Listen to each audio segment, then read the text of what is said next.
Yesus lahir di Bethlehem. Katakan amin, saudara.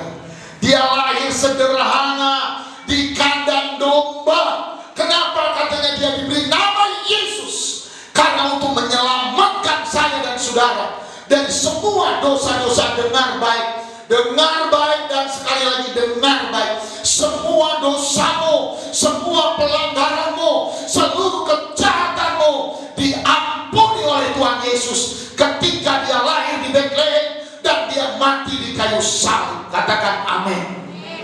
Karena itu hari ini kita harus tersenyum lebar.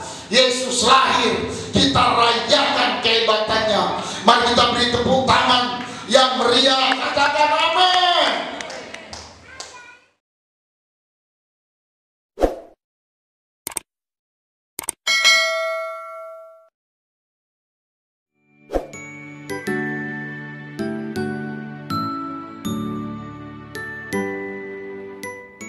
Shalom saudara, saya yakin kita bersuka cita karena Natal. Perayaan Natal adalah sebuah tradisi yang telah dilakukan oleh gereja selama ribuan tahun.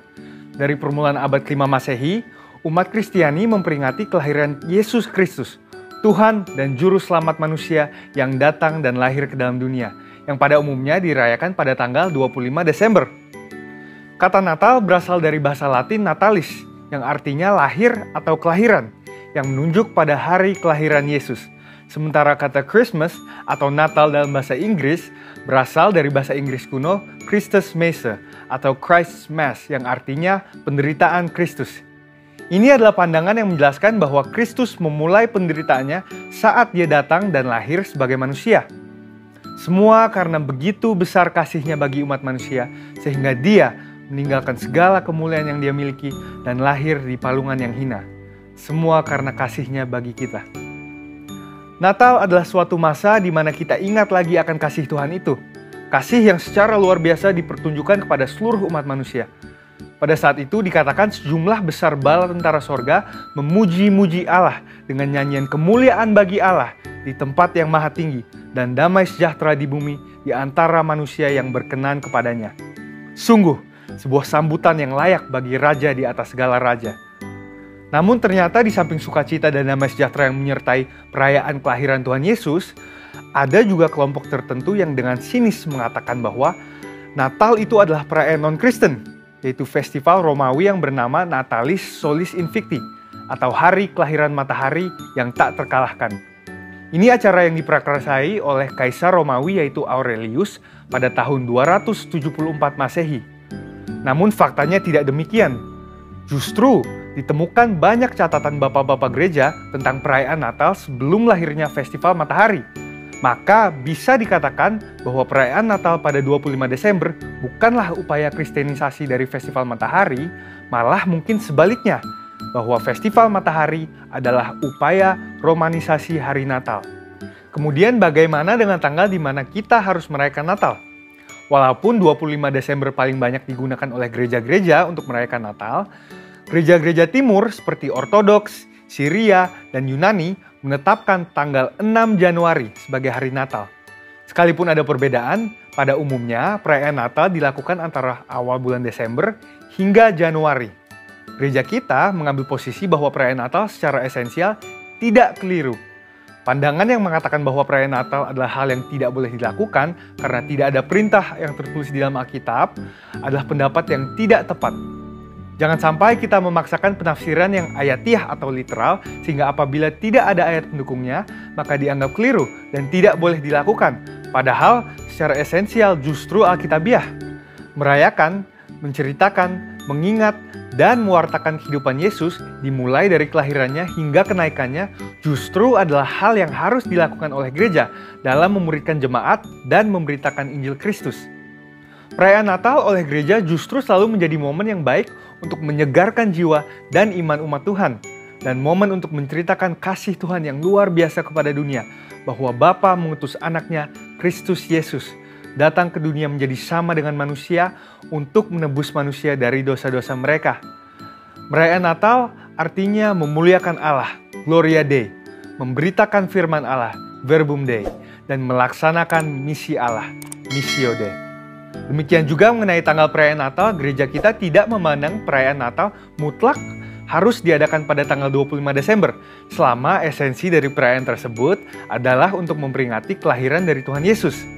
Jadi, upaya-upaya untuk mendiskreditkan hari Natal justru adalah upaya-upaya untuk memecah belah umat Kristen dan untuk menghalangi pemberitaan tentang kedatangan Kristus yang pertama kali dan rencana karya keselamatannya.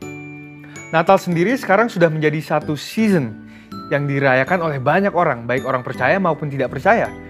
Jika orang percaya bersukacita karena perayaan kelahiran Sang Juru Selamat, orang-orang yang tidak percaya yang juga ingin mendapatkan kegembiraan yang sama dalam musim ini tidak mau melibatkan Kristus di dalamnya. Salah satu contoh yang paling ikonik berhubungan dengan hal ini adalah sosok Santa Claus. Sosok ini dipakai oleh banyak orang yang ingin mendapatkan kegembiraan Natal tanpa melibatkan Kristus atau kisah mujizat kelahirannya.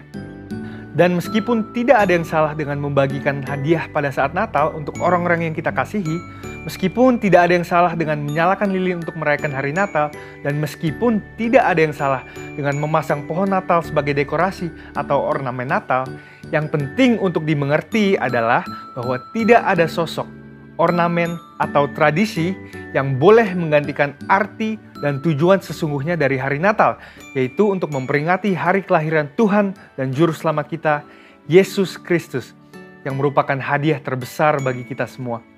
Dengan itu, biarlah dengan merayakan Natal, kita diingatkan bahwa terang Kristus itu tetap ada dalam hidup kita, dan bahwa kita tidak menjalani kehidupan ini sendirian, tetapi bersamanya. Dan di tengah kesulitan apapun yang mungkin ada di hadapan kita saat ini, kiranya hal ini tidak meredupkan semangat dan sukacita kita dalam merayakan Natal. Sesuai dengan tema Natal kita, Immanuel, Allah menyertai kita. Kiranya damai dan kasih Allah terus menyertai kita selama bulan yang spesial ini. Saudara, untuk penjelasan lebih lengkapnya dari tim teologi kami, silahkan buka link yang ada di atas atau scan QR Code yang tersedia. Tuhan Yesus memberkati kita semua berlimpah-limpah, dan selamat Natal.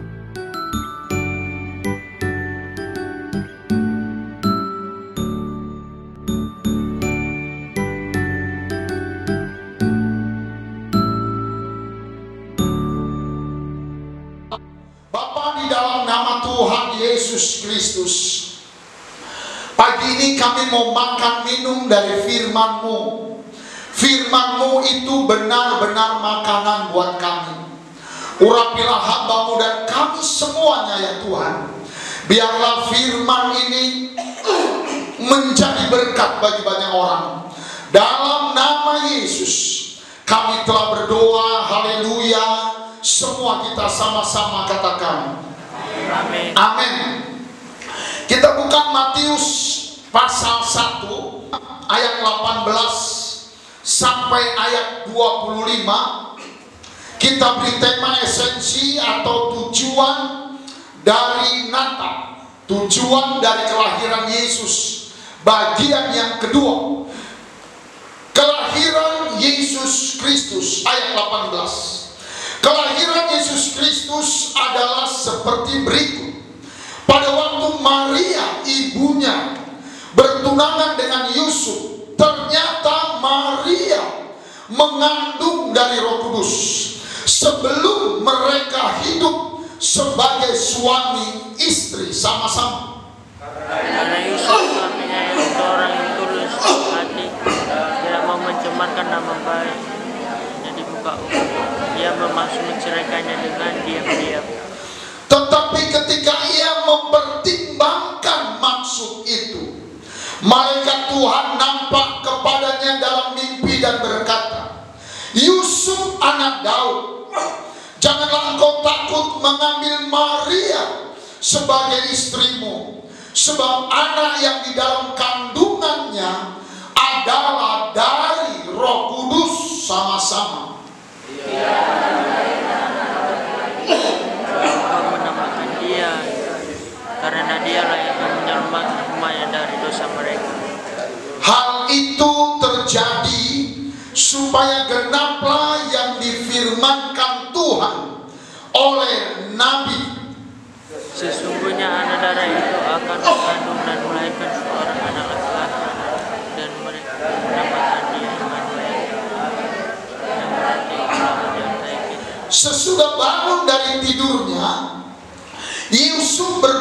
seperti yang diperintahkan malaikat Tuhan itu kepadanya. Ia mengambil Maria sebagai istrinya.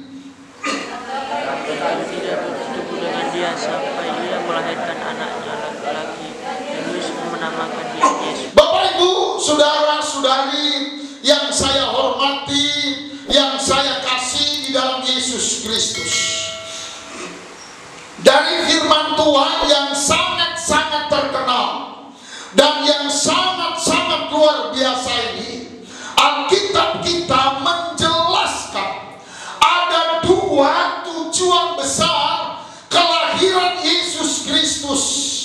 Ada dua tujuan utama dari kelahiran Yesus Kristus sesuai dengan Matius pasal 1 ini. Yang pertama, saya ulangi sekali lagi, perhatikan ayat 21.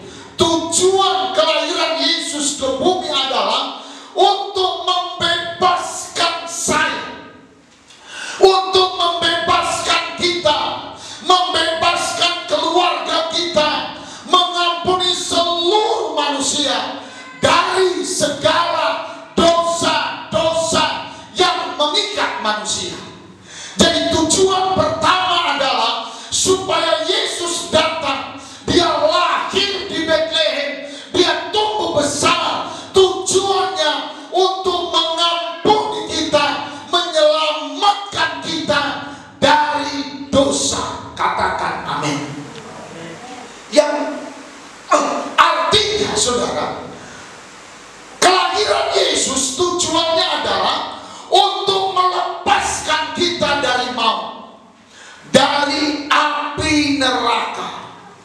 Jadi Yesus lahir tujuannya adalah membangun jembatan kehidupan dari bumi, dari manusia yang berdosa menuju surga, supaya saya dan saudara dosanya diampuni, kita diselamatkan, dan kita masuk surga. Yang percaya katakan amin. Saudara, manusia apapun kita, marga apapun kita, suku apapun kita, apapun pekerjaan kita, tanpa Yesus pasti masuk neraka. Jadi Yesus lahir tujuannya supaya saya dan saudara ditebus dan masuk surga. Katakan amin. Kita baca Yohanes 14 ayat 6 dengan cepat. Kata Yesus kepada, akulah jalan dan kehidupan. Akulah jalan dan kebenaran dan hidup sama-sama. Tidak ada seorang pun yang datang kepada Bapa, yang sampai ke surga, yang bisa masuk surga, kalau tidak melalui Yesus. Katakan amin. Itu sebabnya Natal sangat penting. Natal harus kita rayakan, Natal kita harus syukuri, karena dengan adanya Natal itu menjamin saya dan saudara kita hidup diselamatkan dan masuk surga. Katakan amin. Jembatan yang membawa kita masuk surga cuma satu, namanya Yesus. Katakan amin. Yesuslah jawaban. Mari kita beri tepuk tangan kepada Tuhan Yesus Kristus. Kita lihat Kisah Rasul 2, Kisah Rasul 4 ayat 12. Dan keselamatan tidak ada di dalam siapapun juga selain di dalam Dia, di dalam Yesus. Sebab di bawah kolong langit ini tidak ada nama lain yang diberikan kepada manusia yang olehnya kita bisa selamat di seluruh muka bumi ini. Di Indonesia, di Amerika, di negara-negara manapun, di Toba, kalau tidak ada Yesus, tidak ada keselamatan. Karena itu sekali lagi kita harus berikan hidup kita untuk merayakan Natal. Kita harus berikan harta kita untuk kelahiran Yesus di Bethlehem, di Efrata, di tanah Judea. Katakan amin, saudara. Karena Yesus jawaban. Kita baca satu ayat lagi, Markus 8 ayat 36. Apa gunanya seseorang memperoleh seluruh kekayaan dunia, tetapi ia kehilangan? Apa gunanya? Yang kita jualan begitu laris dan uang kita banyak bertumpuk-tumpuk, tapi tanpa Yesus kita jadi kayu api di neraka. Kita dibakar di neraka. Tapi puji Tuhan, Yesus lahir di Bethlehem. Katakan amin, saudara. Dia lahir sederhana di kandang domba. Kenapa katanya dia diberi nama Yesus? Karena untuk menyelamatkan saya dan saudara dari semua dosa-dosa. Dengar baik. Dengar baik dan sekali lagi dengar baik. Semua dosamu, semua pelanggaranmu, seluruh kejahatanmu diampuni oleh Tuhan Yesus ketika dia lahir di Bethlehem dan dia mati di kayu salib. Katakan amin. Karena itu hari ini kita harus tersenyum lebar. Yesus lahir, kita rayakan kehebatannya. Mari kita beri tepuk tangan yang meriah. Katakan amin. Yang kedua, apa tujuan Yesus lahir ke bumi?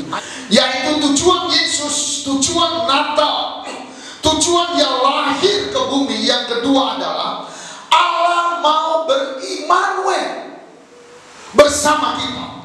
Allah mau berimmanuel artinya Allah ingin tinggal, ingin berdiam bersama-sama dengan kita. Katanya, dan mereka akan menamakan dia Immanuel, yang artinya Allah menyertai kita.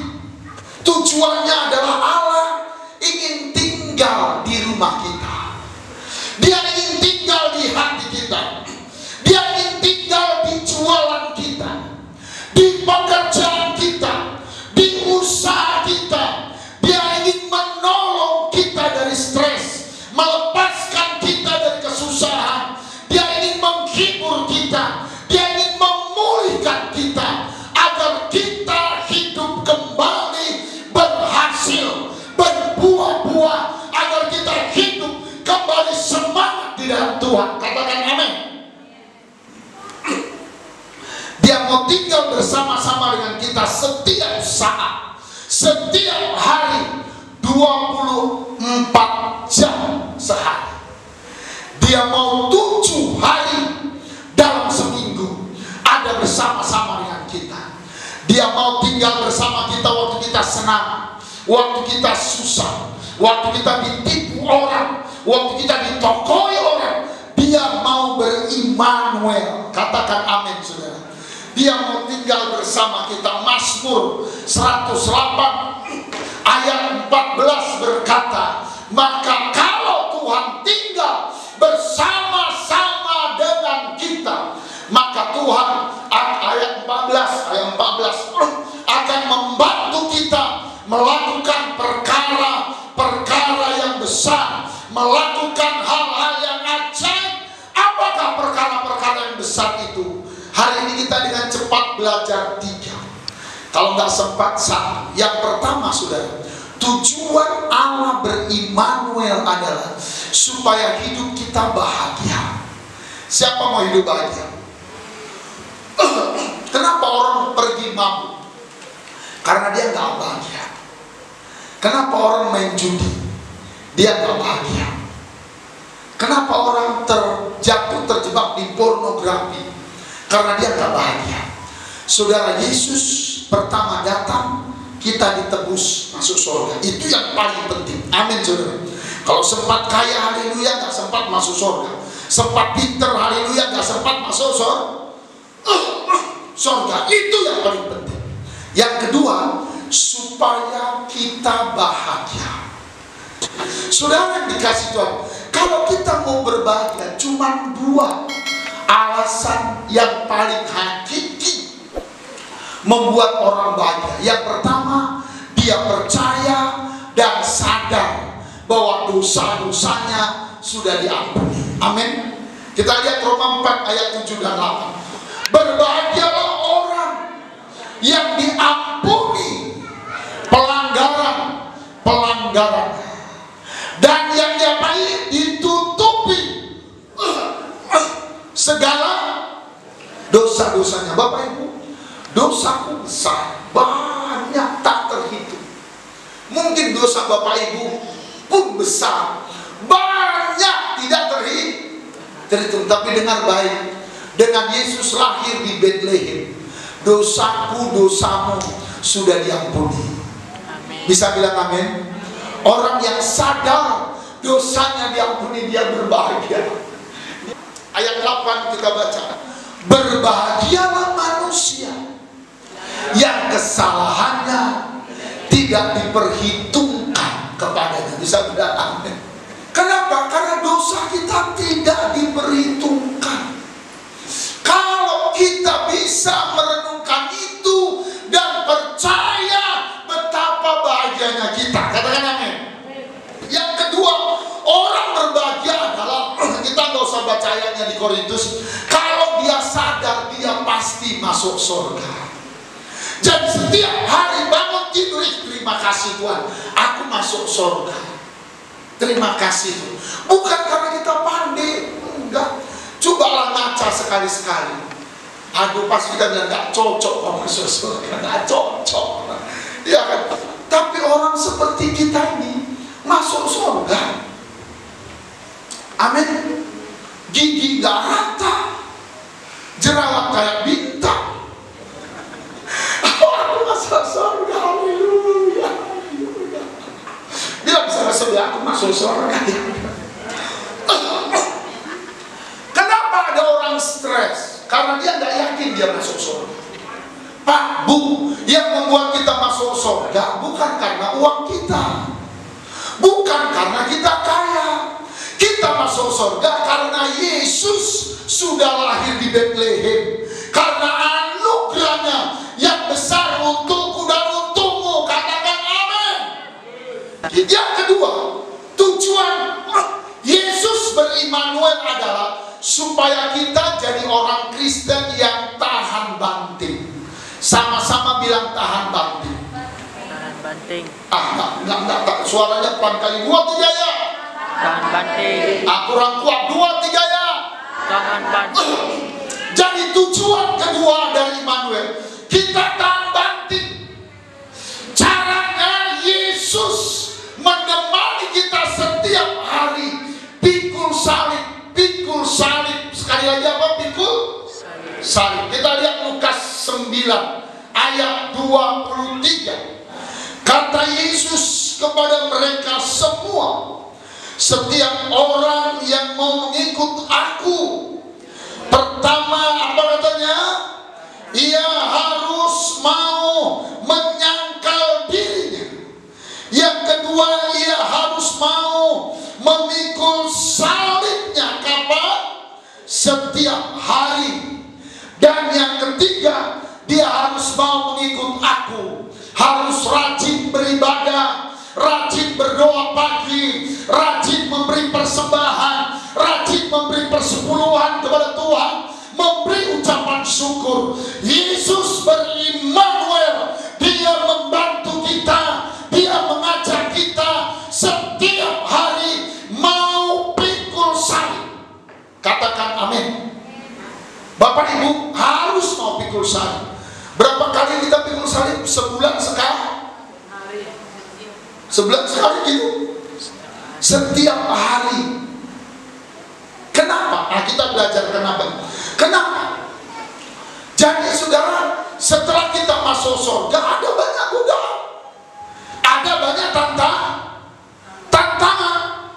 Kita harus mau pikul salib, mau menderita untuk apa? Menderita untuk mengalahkan dosa, menderita mengalahkan kedagingan, menderita mempertahankan iman sampai kita masuk surga.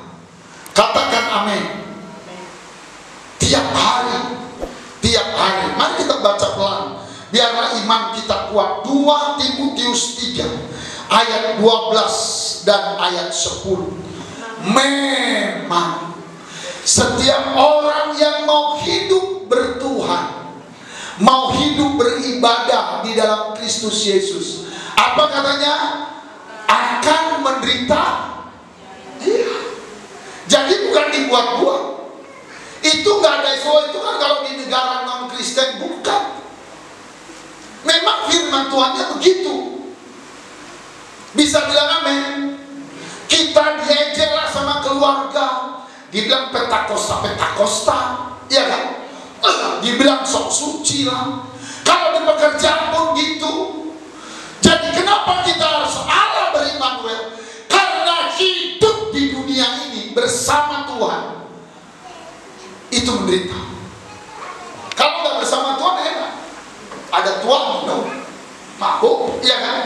Ada ayam tangkap, potong, nggak peduli kita berkelahi. Kalau jual, aku beli katanya. Ngomong kita suka-suka kita.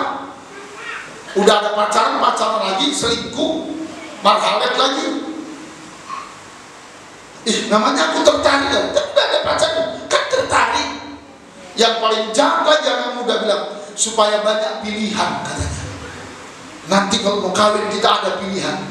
Itulah kita nggak bisa pikul salib. Akhirnya mampulah dia bunuh diri. Apalagi pergumulan kita, mari kita lihat sama-sama. Kita lihat 2 Korintus 4 ayat 7 sampai ayat 10. Tetapi harta ini kami punyai dalam bejana tanah liat, supaya nyata bahwa kekuatan yang berlimpah-limpah itu berasal dari Immanuel, bukan dari diri kami. Kalau kita bisa ada sekarang karena Yesus Immanuel, amin saudara. Kekuatan kita dari Allah. Puji Tuhan, syukur kepada Yesus. Kita masih hidup. Bisa bilang amin? Coba pegang pipinya. Waduh, masih hidup. Cubit. Ini betul-betul di bumi enggak? Kenapa? 1 tahun 9 bulan, hampir 2 tahun kita mencekam karena corona. Betul atau betul? Ada kawan-kawan kita ngobrol pagi udah mati. Ada yang sudah berangkat. Ada kawan kita jualan udah berangkat. Banyak yang berangkat. Pagi kita jumpa, malam udah gak ada. Waktu nguburnya pun kita gak bisa lihat. Kalau kita bisa ada, itu karena Allah berimmanuel. Katakan amin saudara. Ayat 8. 2, ya, dalam segala hal kami ditindas, namun tidak terjepit. Kami habis akal, namun tidak putus asa. Udah gak sanggup otak kita. Bisa bilang amin saudara. Kenapa? Karena Tuhan berimmanuel. Ayat 9 kita baca sama-sama 2, 3 ya. Kami dianiaya, namun tidak ditinggalkan sendirian. Kami dihempaskan, namun tidak binasa. Kenapa saudara? Ayat 10, karena mau pikul salib. Kami senantiasa membawa kematian Yesus di dalam tubuh kami. Bisa bilang amin. Kita tahan banting. Saudara, kita lagi berdoa, Tuhan pasti memberkati. Ada gereja kita di daerah Lodendang udah dibangun, tinggal mau pakai, dilarang pakai. Ada gereja kita di daerah Simalungun, jangan ditanya di mana saudara. Gereja itu udah 20 tahun ibadah di rumah-rumah. Akhirnya puji Tuhan bisa bangun gereja. Mereka udah ibadah di gereja yang dibangun. Dengar dia panggil nama saya, udah menari-nari berbulan-bulan, mendadak dilarang ibadah. Nggak boleh ibadah. Nggak ada sesuatu yang melanggar. Saudara yang dikasih Tuhan, ada tekanan. Kita baca Yohanes 16 ayat 1, 2, dan 3. Semuanya ini kukatakan kepadamu, supaya kamu apa katanya? Jangan kecewa dan menolak aku. Katakan amin. Supaya kamu jangan apa? Kecewa. Ayat 2. Kamu akan diapakan? Ya, kucilkan.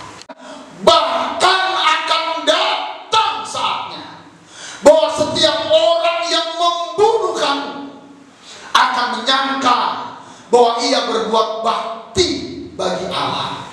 Darahnya halal. Orang menganggap mengucilkan orang-orang yang terima Yesus itu beribadah. Itulah sebabnya Bapak Ibu, Allah beriman. Bisa bilang amin, supaya Allah menemani kita, Allah menolong kita. Kita bisa berjualan di tempat yang sulit, kita bisa tinggal di tempat yang sukar, kita bisa bekerja sekali banyak tantangan, dan kita diberkati dan semakin diberkati. Kata Alkitab, kalau kau tetap berimanuel, kalau aku tetap berimanuel denganmu, engkau kuangkat jadi kepala, bukan menjadi ekor. Kenapa? Karena aku Yesus, penguasa surga dan bumi. Katakan amin, saudara. Itu sebabnya Natal kita harus bersyukur. Katakan amin. Mazmur 34 ayat 20 apa katanya?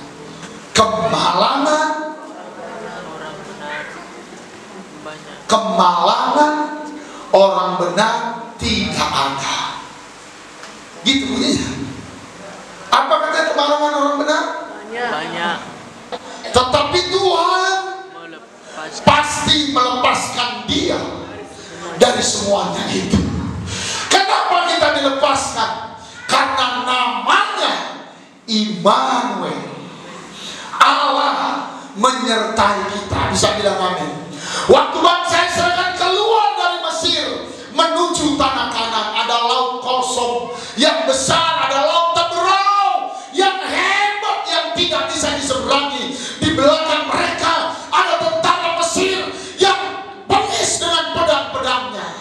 Tetapi Tuhan pasti melepaskan orang-orang yang terima Yesus, yang percaya Yesus. Laut kosong yang besar itu dibelah oleh Tuhan, dibuatnya jalan tol sehingga bangsa Israel semua menyeberang, dan seluruh tentara Mesir ditenggelamkannya. Waktu Sadrak, Mesak, Abednego dilemparkan ke dalam dapur perapian, Tuhan melepaskannya karena dia Immanuel. Amin, saudara. Karena itu saya mau dorong bulan Natal ini, jangan merayakan Natal karena ada uang atau karena tidak ada uang.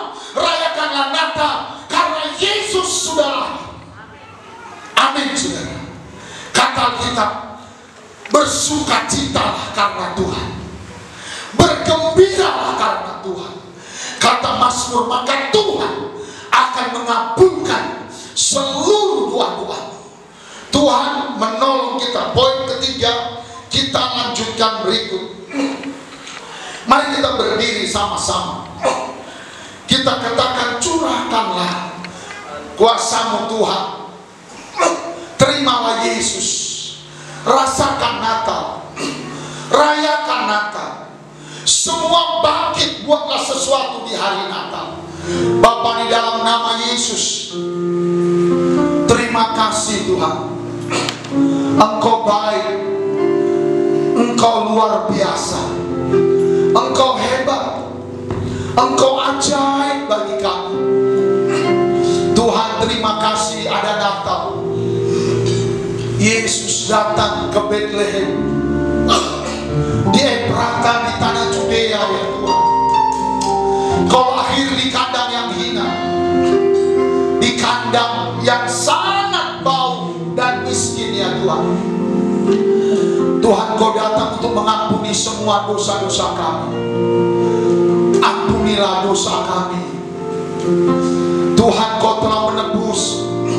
Engkau membuat kami masuk surga, Tuhan. Mari tadakan tanganmu dan bersyukur. Kami berterima kasih, kami masuk surga. Kami diselamatkan karena Yesus. Karena di bawah kolong langit ini tidak ada nama lain yang bisa menyelamatkan kami. Terima kasih Tuhan, Engkau beri-Immanuel kepada kami. Kau tinggal di hati kami, di rumah tangga kami, supaya kami diselamatkan Tuhan, supaya kami bersuka cita, bergembira, berbahagia ya Tuhan. Kau hebat. Kami mau bernyanyi, kami mau menyembah-Mu, kami mau meninggikan nama-Mu. Terima kasih Tuhan, terima kasih. Haleluya. Curahkanlah kuasa